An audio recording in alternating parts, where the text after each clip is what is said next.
Agora trazendo aqui para vocês uma parte que é para falar exclusivamente das desvantagens de termos regra de negócio no banco de dados. Eu já dei minha opinião, né, que eu prefiro ter regras de negócio na aplicação e não no banco de dados, mas agora são aqui, eu vou listar aqui alguns itens que, se comparados a ter regra de negócio na aplicação, representam uma desvantagem. Primeiro ponto: as estruturas das linguagens de programação são muito mais ricas, né, para a gente refletir as estruturas do negócio. Eu já falei aqui de herança, composição, né, você tem uma série de coisas que são oferecidas por essas linguagens C#, Java, enfim, que fazem com que eu consiga expressar o negócio de forma mais próxima da realidade, tá? Inclusive, não só herança, composição, sobreposição de comportamentos. Bom, N coisas aqui que são uma infinidade muito maior, né, de opções do que a gente tem num banco de dados.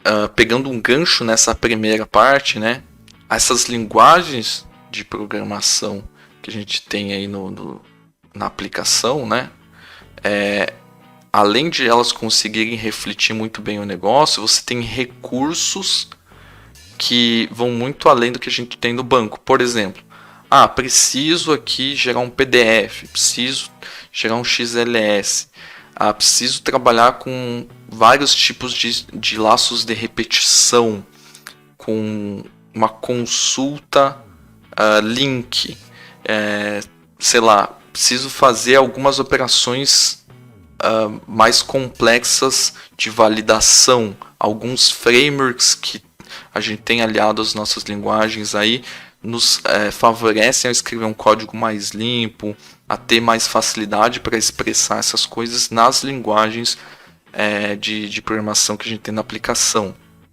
Enquanto no banco, qual que é as suas opções, talvez de laço de repetição? No SQL lá você tem while, você tem for, enfim, você tem cursor, né? Tipo, são coisas aí que não fazem muito bem, tá? Principalmente com laço de repetição. Quem sabe, quem já trabalhou bastante com dados sabe que quando você vai trabalhar com dados, você sempre prioriza trabalhar com conjuntos de dados, né? Você não vai processar uma linha a linha de uma tabela. Por isso, você vai fazer um cursor e a cada linha daquele cursor você vai processar alguma coisa dentro daquele laço, né? Então, quando você tenta jogar a demanda para o banco, você sempre tenta trabalhar em forma de conjunto, né? Que ele trabalha muito melhor dessa forma, né? Então, com as linguagens de programação aí que a gente tem nas nossas aplicações, a gente tem muito mais recursos, né? A gente consegue estender muito mais comportamentos. Já no banco de dados, o que você tem que fazer? Talvez copiar uma função que se viu na internet, que vai ser, sei lá, uma função que você vai usar dentro de um select. Aí toda vez que aquele select rodar, vai rodar, para cada linha vai rodar aquela função. Então não chega bem, tá? A extensibilidade, né, dos recursos da linguagem num banco de dados é menor do que uma linguagem de programação que a gente tem nas nossas aplicações. Outro ponto que eu considero uma desvantagem de a gente ter regra de negócio no banco: a parte de versionamento. É nítido, né, que a gente tem um versionamento muito mais decente quando é numa aplicação. E no banco de dados isso acontece de uma forma muito difícil, né? Porque você faz uma alteração numa procedure, e como que você vai versionar ela? Existe algum mecanismo nativo, algum mecanismo que já está implantado dentro do teu Management Studio, da tua ferramenta que você utiliza para trabalhar com o banco, que já versiona aquele arquivo para você? Não. Então, se você alterou aquele comportamento e salvou e fechou, sei lá onde que isso pode estar salvo a versão anterior, né? Então, com uma linguagem de programação, você tem aí várias formas de versionar, com Git, com N coisas, no próprio, criando um versionamento local mesmo, enfim. Com banco de dados você até pode criar esse comportamento de versionar se você colocar num Git, mas aí você vai ter que fazer o quê? Vai ter que muitas vezes abrir mão de trabalhar exclusivamente dentro de uma base de dados e ter esses arquivos como cópia.sql num diretório que é versionado, enfim, não é fluido tanto quanto é numa aplicação. É esse ponto que eu quero chegar aqui. Muitas vezes, né, o pessoal pode falar, não, mas você consegue fazer extraindo e salvando, colocando numa pasta que é versionado. Dá uma volta tão grande para conseguir fazer aquilo que já fica claro que aquilo não nasceu para ser assim, não, ou pelo menos não é produtivo o suficiente para ser daquela forma, né? Beleza. Outro ponto aqui. Ferramentas de debug, né? Outra desvantagem que a gente vê muito aí, só quem teve que depurar, debugar uma procedure sabe o tamanho do problema, né? Como que você vai... você tem como fazer isso? Tem como fazer isso, né? Mas qual que é mais fácil? Você debugar um código, né, numa IDE, aí, no Visual Studio da vida, ou debugar uma procedure aí numa ferramenta aí que você utiliza para manipular o banco de dados. Né? Você consegue ver o valor das variáveis em tempo real, analisar eles, olhar os níveis de composição dos objetos dentro daquele item que você está parado na linha, daquele objeto que você está analisando. No Visual Studio você consegue ter vários watches lá, consegue ver as variáveis locais, globais, enfim. Você tem todo um mecanismo em prol de você conseguir depurar aquilo, né? Encontrar o erro é muito mais fácil quando você tem as ferramentas corretas. Voltar uma linha, navegar para dentro de um objeto, para dentro de um comportamento, enfim, né? Quem já debugou código e debugou alguma procedure sabe bem a diferença, sabe que nem tem comparação, né? Então, debug é muito mais facilitado em aplicação do que em banco de dados. E quando você tem comportamentos inesperados, qual que é o primeiro instinto que você tem? Debugar aquele código, analisar as variáveis, ver se os parâmetros estão vindo certos, ver se o comportamento está sendo executado conforme planejado. Para isso você tem que debugar. E para ter uma boa experiência, encontrar rápido os problemas, um bom debug te ajuda nisso. Um ponto que eu já comentei aqui, né, mas dando ênfase, né, é que linguagem de programação que a gente tem aí na aplicação, elas têm muito mais recursos, isso eu já falei, né? Mas entrando um pouco e falando do encadeamento e sobreposição de comportamentos, quando você precisa fazer algo do tipo, na aplicação você consegue modelar de uma forma mais tranquila, ficar mais transparente para quem está lendo o código. Então você cria uma estrutura, uma herança, você pode sobrepor na classe filho um método que é da classe pai. Por exemplo, você tem uma estrutura aí de execução de código, você encadear com uma outra estrutura é mais tranquilo também. Então, instanciar um novo objeto, chamar um método desse objeto, é coisa corriqueira, já é muito fluido para a gente trabalhar com isso. Mas se você tem que fazer isso com estruturas de banco, procedures, funções, enfim, você já teve que trabalhar com uma procedure chamando outra procedure, uma função chamando outra função, só a navegabilidade das estruturas já te faz desistir, né? Se você quer fazer uma estrutura bonita para não ter uma procedure de 1000 linhas, pelo menos você vai querer separar em várias procedures que tenham meio que se assemelham a métodos, talvez, né? Só que aí você começa a precisar encadear isso, uma chama a outra, que chama a outra, que chama a outra, que retorna o dado para aquela primeira, enfim, né? E isso acaba com que no processo de discovery do código, tentar entender o comportamento dele, você já perde muito tempo só em navegabilidade. Você não tem como pular de uma para outra, ou se tem, é um processo que se depende de outra ferramenta. Enfim, é uma confusão, né? Sobreposição de comportamento, eu particularmente nem sei fazer, ou se fiz eu não lembro no banco de dados. Então, tem uma função aqui que funciona desse tipo, mas se for do outro tipo, quero sobrepor esse comportamento. Acho que, assim, primeiro ver só tem como fazer com divisão de fluxo, né? If, else, né? Daí você vai chama um ou chama outro, né? Mas sobrepor, né? Você não tem níveis aí de abstração para trabalhar. Então, a aplicação ganha nesse ponto também. Um ponto aqui que é bem legal de comentar, que é uma desvantagem também do banco, é como você vai colocar testes de unidades aí nas suas procedures, nas suas funções, nos seus triggers. Como que você vai testar isso de forma automatizada? Tem algumas iniciativas para fazer esses testes de unidade nessas estruturas? Tem. Agora me fala, quem que utiliza isso? Né? Tem coisas assim que você vê meia página de documentação sobre isso. Sobre teste de unidade, por exemplo, numa procedure.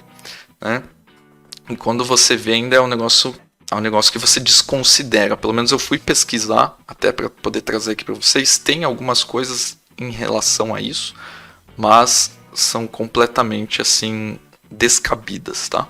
A gente sabe que testes hoje é um dos pontos fortes do desenvolvimento de software. Então, tem aí abordagens que a gente faz, que é o TDD, por exemplo, né? Test Driven Development, né? Que a gente começa com testes para daí escrever a feature. E quem não é adepto do TDD não tem problema. Numa aplicação você pode escrever e aí testar. Você tem frameworks de teste, você tem frameworks de mock, você tem frameworks aí que te dão, que te auxiliam até a escrever um assert de forma mais fluida, né? Por exemplo, Fluent Assertions, né? Que é should be e tal, né? Não precisa escrever se você não gosta da maneira convencional de um framework de teste trata isso. Você tem framework, você tem recurso para fazer.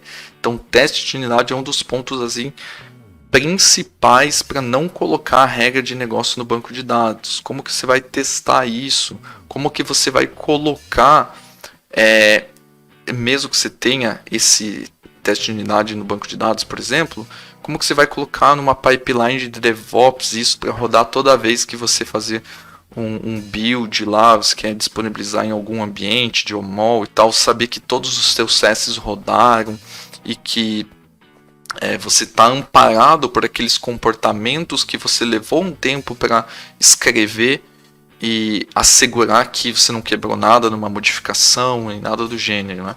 Imagine que você tem aí 20, 30 procedures. Aí você mudou um detalhe dentro de uma procedure, mas ela é encadeada com várias outras que podem desencadear comportamentos diferentes. Pode desencadear aí bugs, enfim. Você está amparado por testes nesses comportamentos das suas estruturas de dados? Fica aí a reflexão, né? No desenvolvimento moderno que a gente tem hoje, não cabe mais desenvolver sem testes, tá? Então, fica aí a reflexão, né? Principalmente quando a gente está falando aí de desenvolvimento de software de forma profissional, né? A gente vê em cursos e tudo mais que teste já é um tema batido, né? Obrigatório. Então não tem por que ignorar isso. Bom, um ponto que se conecta com outros que eu já falei é a dificuldade também de reutilizar código, né?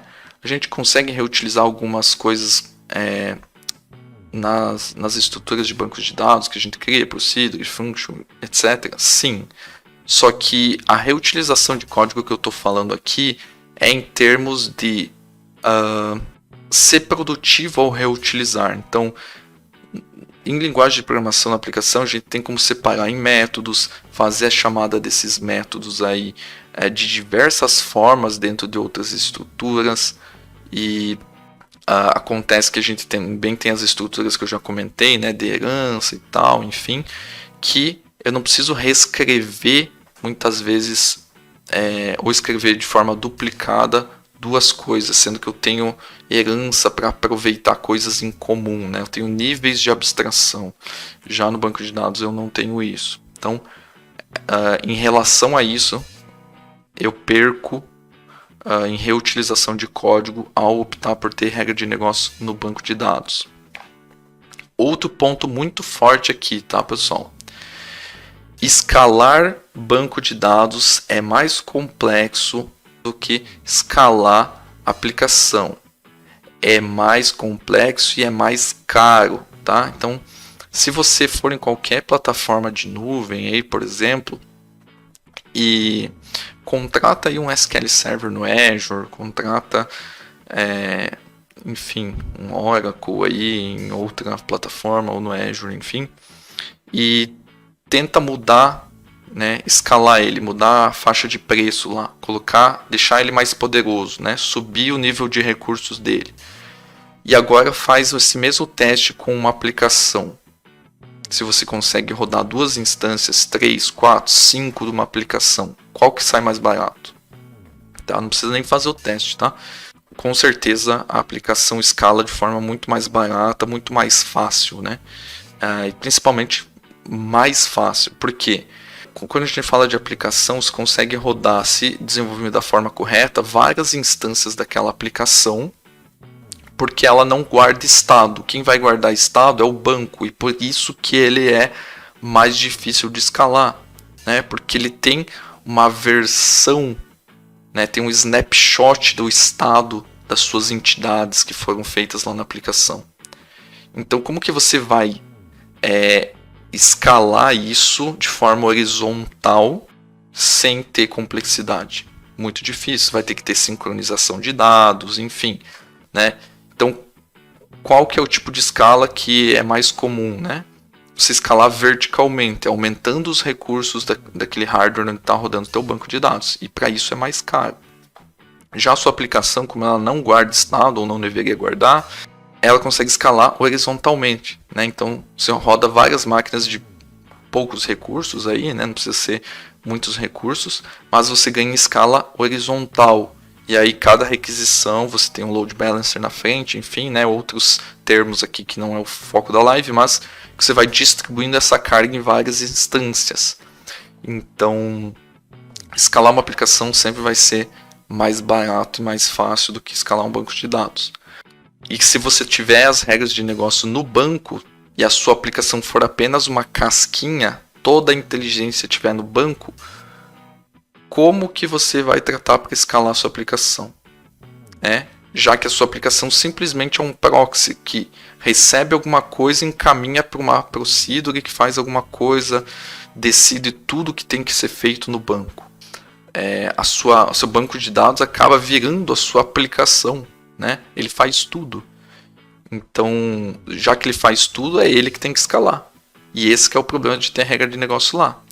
Muitas vezes você consegue se virar muito bem na aplicação trabalhando essa requisição, essa demanda que chegou de outras formas antes de bater no banco de dados. Usando cache, usando mensageria, usando outras coisas que você faz com que o banco não seja acionado a todo momento para qualquer coisa. Você vai no banco apenas para consultar dados, alterar, para fazer manipulação de dados e não para executar a regra de negócio que joga o dado de um lado para o outro, para depois decidir se vai alterar uma tabela ou não. Imagine o desperdício que é você ter uma requisição que chega na sua aplicação, bate no banco de dados, tem que fazer uma validação dos parâmetros, saber se e estou falando de regra de negócio, né? Validação de negócio daqueles parâmetros para entender se vai precisar fazer uma tradução numa tabela. Imagina se fazer tudo isso no banco de dados, não faz sentido, não tem por que se mandar algo para o banco de dados se já conseguiu validar na sua aplicação que é algo inválido. Não tem por que usar aquele recurso. E, novamente, se você tiver todas as regras de negócio no banco de dados, você sempre vai acionar o banco. Independente se ele vai refletir numa alteração numa tabela, alteração do estado, ou simplesmente vai devolver um erro de validação. Para sair dessa categoria de desvantagens, vou só reforçar o ponto que se você tem uma aplicação que é fortemente acoplada com o seu banco de dados, logo você fica diretamente dependente desse banco, que foi o exemplo que eu dei anteriormente. Então, se tudo, todas as regras de negócio estão no banco, para qualquer coisa que chegar, você precisa do banco. Você fica super dependente dele. Então, tudo que vier, você simplesmente redireciona para uma story procedure, para uma estrutura, e aí você fica refém de problemas que acontecem no banco. Se o banco tombar, você tomba junto. Você nem tem nenhuma estratégia de fallback na aplicação, porque você é inteiramente dependente do banco de dados. Essas são algumas de várias desvantagens, na minha opinião, que nós temos ao ter regras de negócio no banco de dados. Então, não faça esse tipo de coisa.